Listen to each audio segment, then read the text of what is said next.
There was laughter in the background, two female voices, one male. Then a pause. Then her voice, too close to the mic, whispering something I couldn't make out the first time. I rewound it. Then again. I still couldn't tell what she said, but the way she said it? That was enough. And then she knocked on the front door. She had a key. But she knocked. I froze, fingers still on the pause button, heart punching through my ribs. It was like my body didn't know which version of her to believe. The voice I just heard in that recording, or the woman standing outside with smudged lipstick and a bag of half-melted ice cream sandwiches. I didn't answer the door. She let herself in anyway, calling out, "Babe?" like she hadn't just left me home spiraling for 6 hours straight. She smelled like citrus gin and borrowed perfume. Not her usual. Not even close. She hugged me. I didn't hug back. She laughed it off like I was being dramatic. Again. But I didn't say a word. She kicked off her shoes, talked about how Vanessa got too drunk and threw up behind a garbage truck, how Tasha almost kissed a bouncer as a joke, how the Uber driver was weirdly obsessed with crystals. I nodded, smiled, said nothing, because that recorder was still in my palm, still warm from all the times I rewound it. I waited until she went to shower. The moment the water started, I pressed play again, this time on a part one hadn't heard yet. The audio crackled. Wind. Movement. Then her voice again. Only now it was clear. Wait, what if this thing is actually recording? A man's voice laughed. Then your husband's gonna have the worst night of his life. And just like that, I forgot how to breathe. The shower kept running. It had been 7 minutes. I know, because I counted. Not like a normal person, though. Not like 1 Mississippi, 2 Mississippi. I counted like a lunatic, like someone trying to distract himself from the fact that his reality just cracked in half with a single line of audio. Then your husband's gonna have the worst night of his life. I replayed that one sentence over and over like it owed me more context. It didn't. It gave me exactly what it needed to. The voice wasn't one I recognized. Smooth, low, smug. Definitely not someone from work. Not one of the girl's boyfriends either. This wasn't playful. This wasn't innocent. There was a weight behind those words. Like he knew exactly what he was destroying, and he enjoyed it. I stood in the hallway outside the bathroom, holding that stupid plastic recorder like it was a grenade I wasn't ready to throw. She was humming. Humming. Like she had nothing on her mind except conditioner and steam, and maybe whether she'd left her flat iron on at Vanessa's place. And me? I was just standing there, barefoot, fingernails digging into my wrist, heart jackhammering. I thought about knocking, confronting her, screaming through the door like some pathetic drama king from a soap opera. But I didn't, because I needed to hear the rest of the recording. I needed it to be worse. Or better. I didn't know. I just needed it to prove something. Anything. That I wasn't crazy. That my paranoia had a name and a voice and a place in the timeline. I slipped back into the living room, sat on the floor beside the couch like a child eavesdropping on a forbidden conversation, and skipped forward a minute. Then another. The voices were quieter now. Some muffled music. More wind. Shoes on gravel. Laughter again. Then her voice. Sharp. Closer. Delete it, she said. I'm serious. The guy chuckled. Relax. It's just for fun. No one's gonna hear it but me. She didn't laugh. I'm married, she said, quieter this time. I can't. This can't happen again. Again. That word hung in the air like smoke. Not this can't happen. This can't happen again. My throat went dry. My fingers went numb. I sat there in silence as the tape continued, but I couldn't focus on anything else. That one word rewrote the last 6 months of my life. It rewrote every night she came home late. Every unexplained text. Every time she said she was just tired. Every kiss that felt like a formality instead of affection. The shower turned off. Water pipes groaned behind the walls. I didn't move. A minute later, she stepped into the hallway, wrapped in a towel like she hadn't just shattered me with a single syllable. You coming to bed? She asked. I looked up at her, blinked, swallowed hard, and for the first time since she walked through that door, I smiled. Yeah, I said. Just need a minute. Because I wasn't done listening. Not even close. I didn't sleep. Not even a little. She curled up beside me like everything was normal, one leg thrown over mine, breathing soft and steady, like someone with nothing to hide. That was the part that messed with my head more than anything. The ease with which she folded into bed, her skin warm, her arm draped across my chest like a seatbelt keeping me locked in place. Her heartbeat felt steady. Mine was a damn earthquake. I stared at the ceiling for hours while the recorder sat under the pillow. I could feel it pressing against the mattress like a second conscience. It wasn't just plastic anymore. It was evidence. Of what? I wasn't sure yet. I hadn't finished the file, but I knew enough to know something had happened, and not just once. The word again still echoed in my skull like a dripping faucet. And every time I thought about it, I found myself wondering how long I'd been the joke. How many nights she kissed me with someone else still in her mouth. How many times I folded her laundry while she texted him from the bathroom. I pictured it all. I couldn't help it. My imagination's always been my worst enemy. Around 6:40 a.m., her alarm buzzed. She slapped it silent, stretched, and muttered something about her head hurting. I asked if she had a hangover. She said, "Not really, just tired," and rolled out of bed like the night before had been nothing more than another Friday. She even kissed me on the forehead. I flinched. She didn't notice. She made coffee, wore one of her oversized sweatshirts, scrolled Instagram, laughed at some meme, talked about how Vanessa might be pregnant, asked if I wanted anything from the store on her way back from Pilates. I said no. I always say no. And then she left. The moment the door shut, I practically dove for the recorder like it was oxygen. My hands were shaking. I didn't even sit down this time. Just paced the living room barefoot, back and forth like a caged animal, one thumb on rewind, the other clutching the volume button. I fast-forwarded to the end. There were sounds I couldn't place. A zipper, something heavy hitting the back seat. Then a voice. Not hers. Not his. A woman. Slurred speech. Laughter. A name. "Maribel, you wild girl. He's gonna smell it on you. You're gonna get caught." Silence. Then my wife's voice, quiet and firm. "Not if he keeps being this dumb." My hand went numb. I dropped the recorder. It hit the floor with a plastic clack and rolled under the couch. I didn't even pick it up. I just stood there, staring at the space where it disappeared. Because the recording wasn't just betrayal. It was mockery. It was her betting against me ever figuring it out. And up until now, she'd been right. I didn't touch the recorder for the rest of the day. It stayed under the couch like a corpse I wasn't ready to bury. I knew it was there. I felt it every time I walked past, like it radiated guilt through the floorboards. But I couldn't bring myself to pick it up again. Not because I was done listening, but because I knew the next time I pressed play, I wouldn't be able to pretend anymore. And pretending was the only thing keeping me upright. She texted me around noon. Said her Pilates class ran long, and she was grabbing smoothies with the girls. "Want one?" she asked. I stared at the message for 3 full minutes. My thumbs hovered over the keyboard, but I didn't answer. I just imagined her sitting in the front seat of someone else's car, typing those words while her knees still remembered a different man. At 2:17 p.m., she sent me a picture of her acai bowl. It was pink and messy and topped with granola shaped like hearts.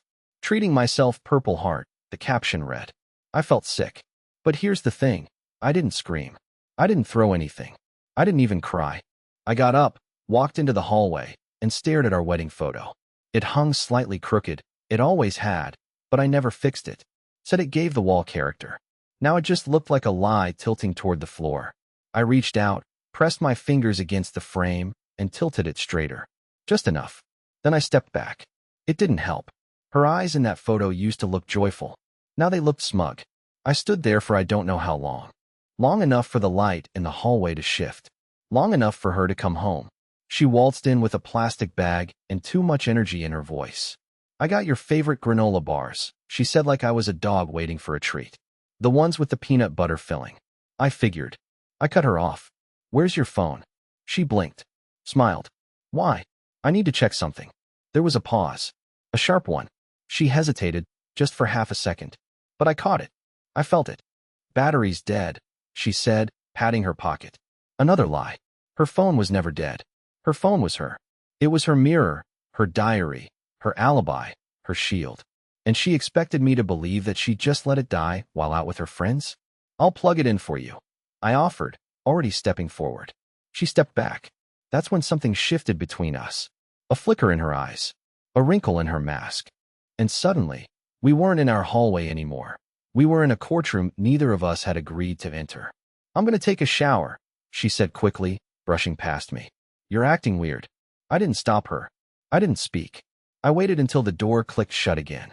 Then I grabbed her purse from the entryway. Dug through it. Not like a madman, like a surgeon. Quiet. Focused. Shaking, but gentle. Her phone wasn't there, but there was something else. A folded photo booth strip. Black and white. Taken that same night. I could tell by the dress. For shots. In the last one, she's kissing someone on the cheek, someone who isn't me. His face is mostly cropped out, but his hand is on her waist like he's done it before. Like he'll do it again. I stood there holding the strip, heart pounding so hard I could feel it in my teeth. She came out of the shower 15 minutes later, hair wet, face fresh, towel wrapped. She smiled when she saw me sitting on the couch. "What are you doing?" she asked. I looked at her, looked straight through her. "Just remembering," I said, because that was the last night I let her be the only one who knew what really happened. That night, she poured wine. Not the cheap kind we usually save for company, but the one we got at that vineyard 2 years ago. The one she said we should save for something special. I guess she decided whatever this was qualified. She handed me a glass like she was offering peace. I took it, pretended not to notice the way her eyes scanned my face, searching for cracks, testing the temperature. She sat down across from me, folded one leg under the other, and smiled. "So, you're quiet," she said. I nodded, sipped, said nothing. She leaned back, like that explained everything. "You're mad because I went out. Again." I still didn't speak. Not because I didn't have words. I had too many images, too many lies still ringing in my ears. I didn't trust myself to speak yet. I wanted her to fill the silence. I wanted to hear what version of the truth she was going to sell me this time. She gave a soft laugh. "Babe, I know you hate girls' nights, but it's just decompressing. Honestly, the drama with Tasha and her breakup, I needed to get out of the house." There it was. The first decoy. Tasha, the human smoke bomb. Always in crisis. Always convenient to blame things on. I tilted my head, squinting just enough to look skeptical but not confrontational. She took the bait. "I wasn't even drinking that much," she continued. Vanessa got that new guy, the one with the sleeves and the motorcycle. He was there, and it was weird, and I just felt out of place." She was building a buffer, layering noise over the signal. I admired the technique. "What about the photo booth?" I asked casually, like it had just occurred to me. Her hand twitched, almost imperceptible, but I caught it. She laughed, too fast. "Oh God, that was just, I don't even know his name. It was a joke. You know how those booths are. We all crammed in and took like 10 strips. I think he thought I was someone else." That was her story. She told it like a bedtime fable, simple and neat and short enough to finish before the wine got warm.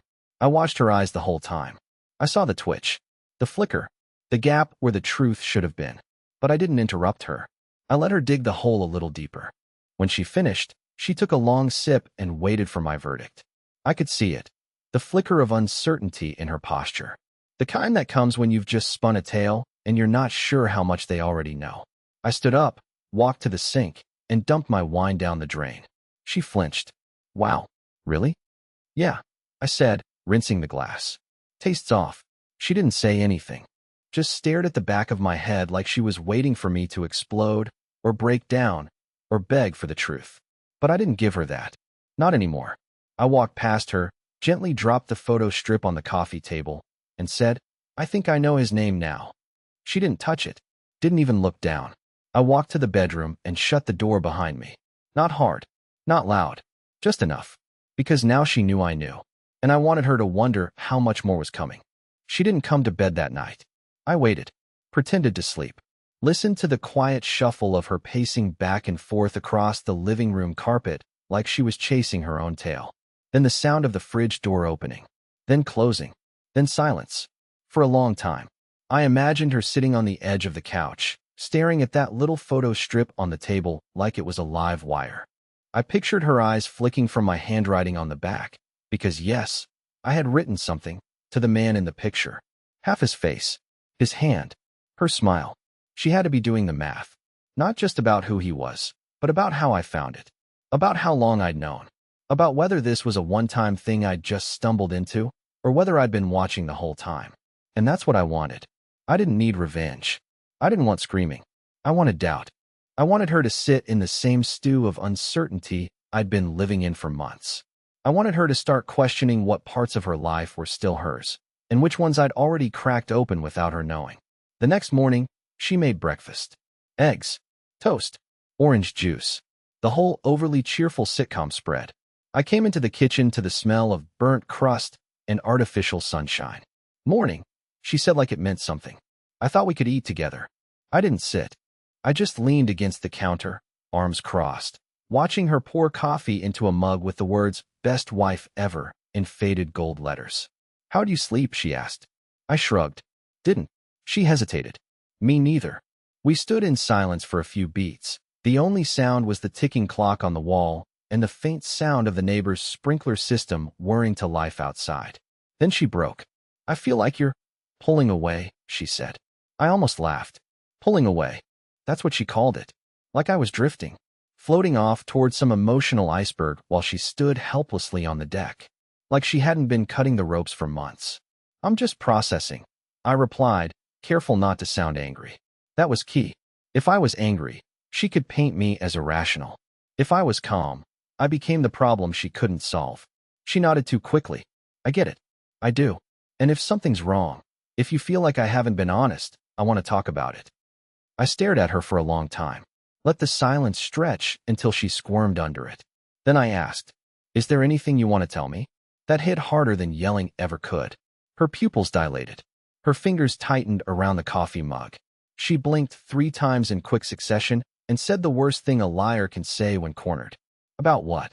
I smiled. "Just a little. I don't know. You tell me." And I walked out. I didn't need a confession. Not yet. I just needed her to know the walls were closing in, and she didn't know which ones were real. She tried to reset the rhythm, cleaned the kitchen top to bottom, lit one of those overpriced candles she only brings out when guests come over. Even changed the sheets, like that somehow erased the weeks, maybe months, she'd spent slipping into someone else's orbit while pretending I was her gravity. But I didn't confront her. I didn't need to. I was past the point of needing answers. Now I just wanted accuracy. I wanted to know how long she'd been rehearsing this character. The good wife, the tired but loyal partner, the woman with innocent friends and innocent nights, and just enough plausible deniability to keep me confused. And she knew it was slipping. She could feel the script unraveling. I started asking strange questions. "Do you believe people can cheat without touching anyone?" She paused in the hallway, holding a laundry basket, blinking. "What? You know? Emotional cheating. Like, if someone talks to someone else more than their spouse, shares more, laughs harder, stuff like that." She hesitated, then laughed like I was being philosophical. "I mean, I guess it depends. People connect in different ways. But it's still cheating, right?" She shrugged. "I don't know. Maybe." Wrong answer. If she were innocent, she would have jumped to say yes. She would have clung to the moral high ground. But now, she was testing fences, trying to find out what I knew and what I felt. It wasn't about the truth. It was about shaping a story that fit what I'd already discovered. That night, I moved the recorder. Not to hide it, to reveal it. I placed it on my nightstand, in plain sight. Didn't even mention it. Just let it sit there. Black. Silent. Heavy with everything it knew. She saw it. Paused. Didn't say a word. That confirmed everything. If it meant nothing, she would have asked. If it were truly innocent, she would have laughed. Instead, she avoided looking at it the rest of the night like it was an exposed wire. The next morning, I laid another trap. Over breakfast, I casually asked, "Hey, when did you say Vanessa started dating that guy with the motorcycle?" She froze, spoon halfway to her mouth. I think a few weeks ago." That's weird. You told me a month ago that she wasn't seeing anyone." She blinked. I could see her mind clicking through timelines, trying to fix the discrepancy. She nodded, too slow. "Yeah, it might have just overlapped. You know how Vanessa is." I didn't respond. Instead, I reached under my seat and slid the photo strip onto the table again. This time, I didn't even look at it. I just let it sit there, between us like a loaded gun with no safety. She stared at it. Her face didn't flinch, but her hand did. A small tremor in her wrist as she reached for her coffee. Then I said 6 words that took all the air out of the room. "I've been recording more than you think." The silence was instant. Heavy, loaded with static. She didn't ask what I meant. She didn't ask when or why or how much. She just sat there, frozen, like someone trying to guess how long the sniper had been aiming. And that silence? That was the loudest confession I've ever heard. I waited 3 days before doing anything. 3 days of half conversations. Fake laughs. Her asking if I wanted to watch that show we never finished. Me saying maybe later. Her bringing me tea I didn't drink. Me pretending not to see the way her eyes darted to the recorder every time she entered the room. She didn't ask what I'd heard. She never dared. And I never told her. Because she knew. That's what terrified her the most. The fact that she couldn't measure the size of the damage. Couldn't wrap her hands around what version of herself I now saw every time I looked at her. She'd built her safety on one assumption. That I'd never looked too closely. But I had. And I was still looking. Until this morning. I woke up before sunrise. She was still asleep, one arm curled under the pillow like a child. Her face looked calm. Empty. Familiar, but not. Like someone I used to love in a dream I barely remembered. I got up, packed a bag, moved slowly, deliberately. I didn't leave in rage. I wasn't storming out. I wasn't fleeing. I was releasing.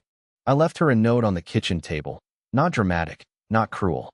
Just 7 simple lines. I know. I heard it all. I waited for you to tell me the truth. You didn't. So I'm leaving, but not out of hate. I deserve peace. I hope one day you do too.